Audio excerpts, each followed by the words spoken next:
होई कदर गाँव जानी भई बाबे तोहर बगद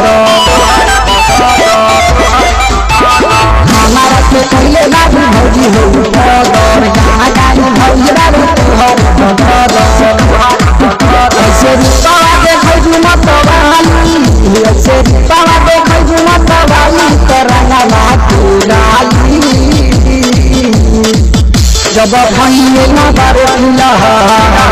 जब भइए न बारे पिलहा तरंगा के डाली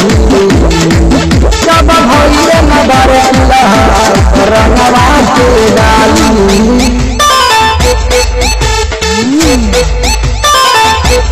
जब भइए न बारे पिलहा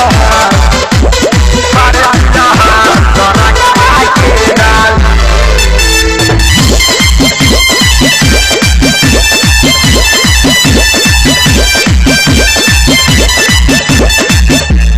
जहनी दीवाना करो देवर के दीवाना करो देवर निकाली भीतर जागी अरे बुझल जहनी दीवाना करो देवर के दीवाना करो देवर निकाली भीतर जागी ऐसे सबके तुम बुझवाली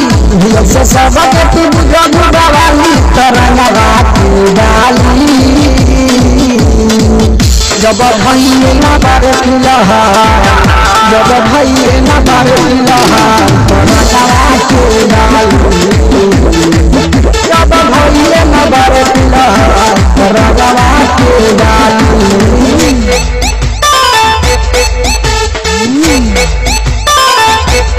जब भइए न बारे पिलहा तरंगा के डाली